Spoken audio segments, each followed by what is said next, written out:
guys, welcome to the bench.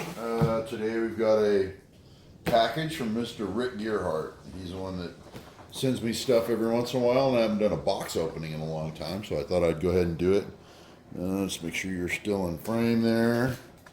Yeah, you're pretty good right there. Alright, let's crack this thing open. I'll be standing about right about there. Okay. Let's see what Mr. Rick Gearhart sent. Now he's pretty good with the local pawn shops and stuff, so he finds a lot of really cool deals. Stan, hope you can use some of this stuff if possible. I would love to own one of the When Hell Freezes Over Black Books. Thanks, Rick. So hopefully our friends over at Black Book come through for us. That'd be pretty cool. But I'll post that. I'll put that up on my board so I don't forget. And he always sends such cool stuff. There's just an awesome box of goodies there. This one's pretty intriguing. I never know what I'm going to get with Rick. This one says, fragile pencil and pen holder. Do not drop the cube. It's in a cardboard tube. You give me a lift handle, and there's 3 screws holding the lid on. We will get to that later. It doesn't sound broken, so I think we're okay. But it says, do not drop the cube, so that's pretty interesting. We'll get to that here in a little bit. There's a Lufkin chrome-clad tempered steel rule, machine divided. And this looks like new old stock, because this thing is pretty nice. And it's a satin finish, and that's so easy to read.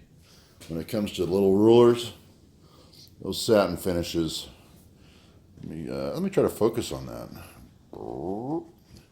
That's how we do. There, that's a good focus on it, I think. Right in there. So pretty nice. That one reads in tenths, and this side is fractional. So pretty cool.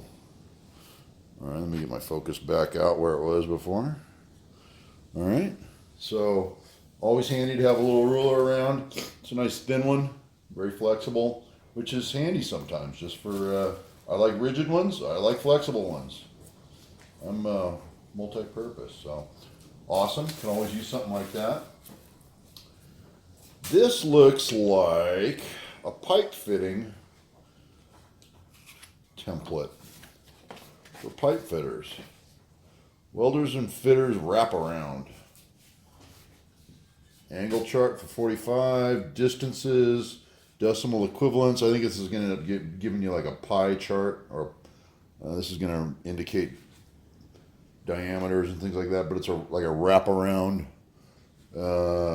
chart for pipe fitting. And it's a durable, I'm not going to say it's cardboard, it almost feels like leather. Does it have a manufacturer on it? Does not have a manufacturer on it. Trigonometric tables, decimal equivalents. Oh, there it is. The Lee Company, Denver, Colorado. Pretty cool. Might be able to use that for some small ductwork, for calculating some angles and stuff. Comes with a handy band clip so you keep it all nice. Get rid of all the packing fluff. It's got all kinds of stuff in here. You never know what you're going to get with Mr. Gearhart. And he even left me a tab so I can peel off the tape. And you think I didn't notice. See what we got here. Oh, he made another... Hey, look at that. That's pretty damn cool. Barzy Summer Bash 2019, When Hell Freezes Over. Even did the When Hell Freezes Over in red. Pretty nice. And let's see what else we got. This looks like a piece of a square set. It looks like Mitsutoyo. Yep, he left me a tab there too. He even colors it so I know where to start. He took mercy on me fighting the tape. I think it's just a protractor. Now it's a protractor and a center gauge.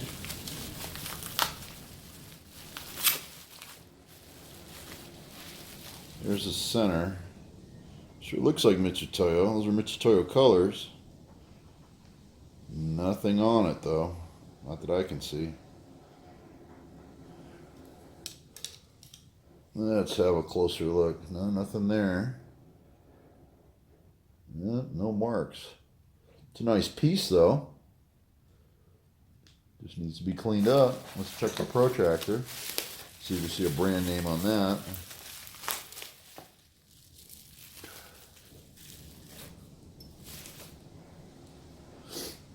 Not a single brand name on it that I can tell. Protractor operates nicely. The vial's in good shape. The dye's still colored. Just no brand to be found. If I had to guess, I'd say that's Mitutoyo, but they've always got their name on it. But it looks like a nice piece. All your graduations are nicely engraved. Very nice piece. No idea who the maker is though. Alright, let's see what else is in here. Nutserts. Yeah, there's a bag of nutserts. I use those all the time. Looks like we got some 1/4-20s and maybe some 5/16. I got the big nutsert tool, so I'll definitely use them. What's this? Craftsman hole gauges. These are telescoping or the ball gauges? Wow, these are the ball gauges. For anyone that has never used the ball gauges, you get a really nice feel. You drop this down in a hole that you're trying to determine the size of, and you get a real nice feel for that ball. And it makes your transfer measurements on small holes way better than a telescoping type gauge. So ball gauges are always nice to have. This goes down pretty small. This goes down to this is 1/8 inch. Yeah, it's got a little tiny monkey right there. Look at that. There's your ball size in there. So it'll do some pretty small stuff. Pretty cool. And these are Craftsman brand, you know. Back in the days, some of the Craftsman tools were just outstanding.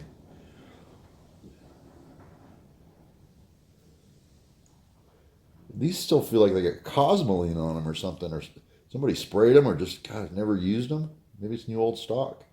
They're really crisp. The knurling's really nice. Never discount the old Craftsman stuff. This is set number 4056 by Craftsman.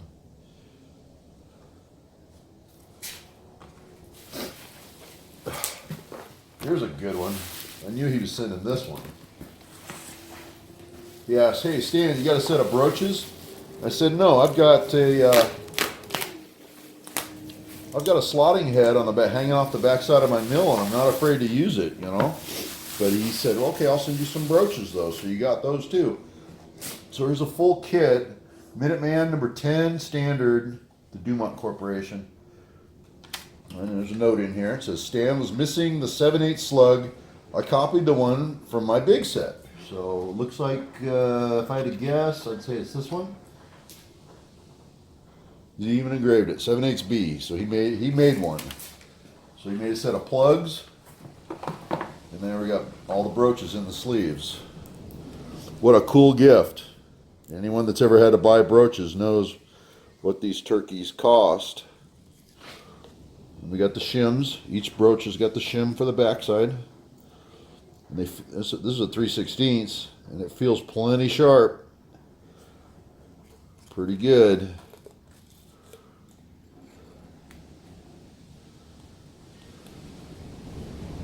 And they go all the way up to, there's a big 1/4.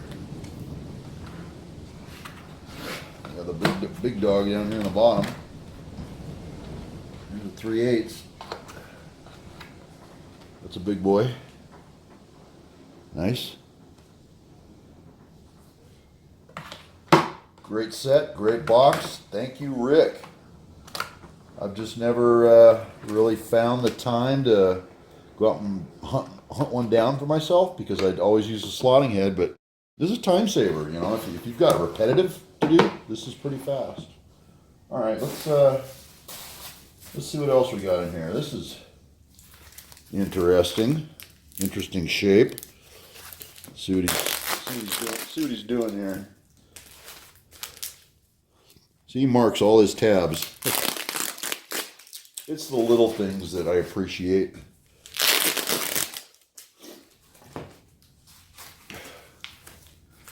I think he made a lead hammer.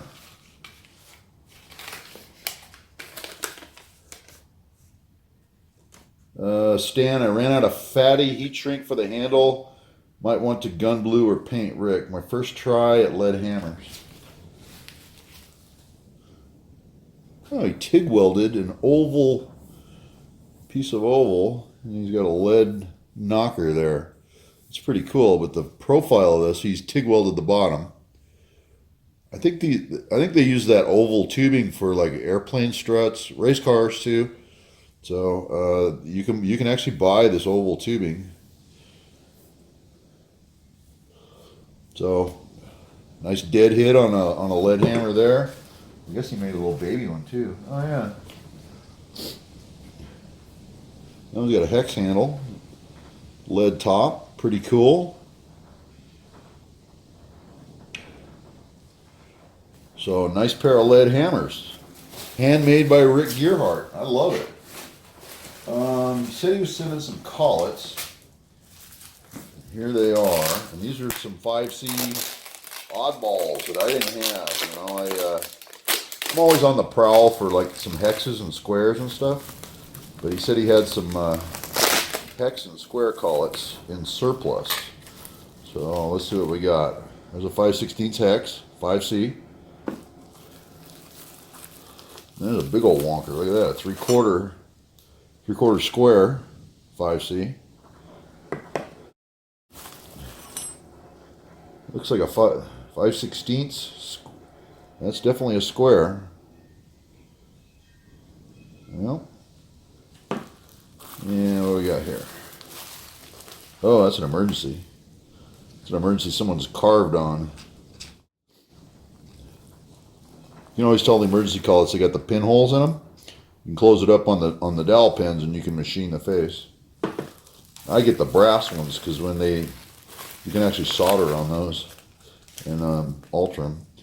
And there's a 1/4-inch square 5C. So cool. I didn't have any square collets or hexes for that matter. He did send a hex.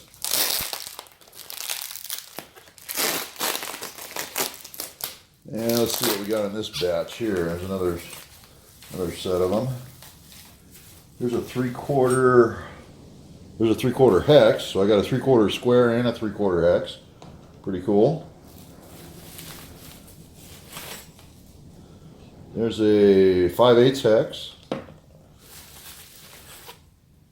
7/16 hex, 3/8 square,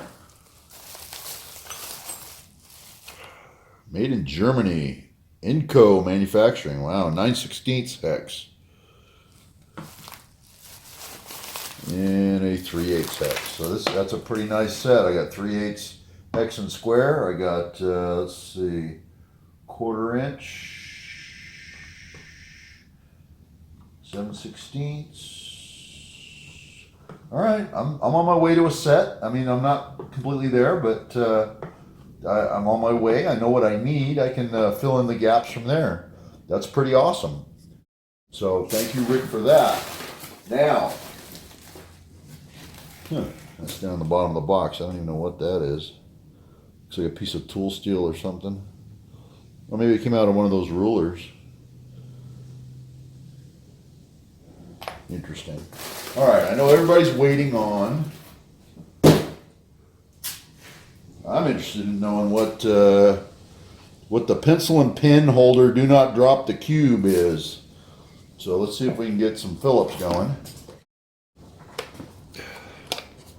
Hope it doesn't hurt to power that thing open, because I'm going to power that thing open.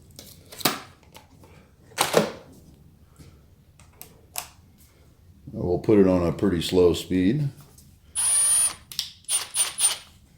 And are you still in frame here? You're kind of in frame. We can kind of move you over a little bit here. And let's see what's in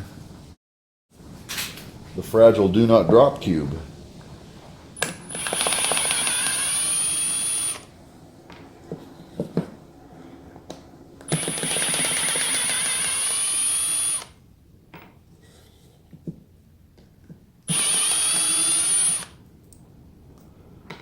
Okay, I'm guessing this is just a handle to pull this thing out.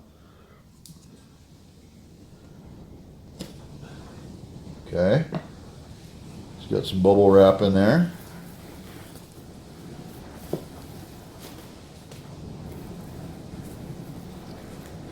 Should I be afraid? This is just nerve-wracking. Do not drop the cube.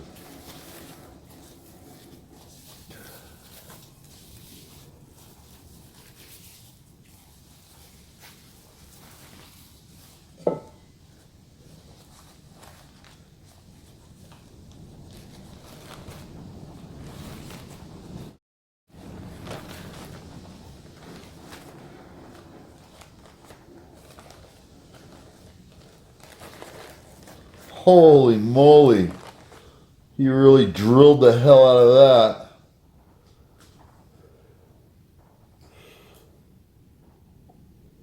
I'm just going to let you kind of look down the barrel of that and then turn it. Wow. This is awesome. If I put it on, if I do a close-up focus here, and I'm going to bring you in about right here, let it focus on it.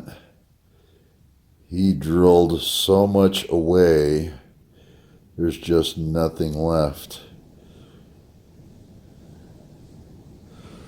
And he did that from all sides. And I don't know whether you guys can appreciate how hard that is to do. But trust me when I tell you, this is not easy to get all those holes lined up and in the right place. This is just an awesome piece. I can't wait to leave this. I'm just going to leave it on my bench for Summer Bash and let people marvel at it.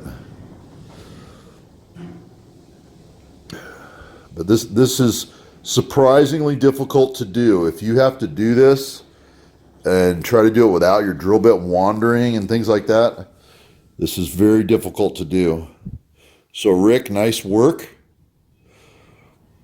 I guess we'd call it a Swiss cube. And I don't know what the material is. It's pretty light, but God, he's got so much drilled away, and it is fragile. You can tell by looking at it, all the little webbings in there, they're just paper thin, and they're just so. He just nailed all this whole pattern, his whole patterns. He nailed them. Wonderful job, Rick. I really do enjoy this. I'd like to find a way to just prop this up on its corner and just display it like that. That's pretty darn cool. So he calls that a fragile pen and pencil holder. Do not drop the cube. And that is the truth. This thing will bend. He took away more material than he left, that's for sure. All right, guys, that's my box opening. I appreciate everything that anybody ever sends into the show, but Rick is just one of my favorites. I always love getting packages from him. Thanks for watching me open some boxes. We'll see you on the next one.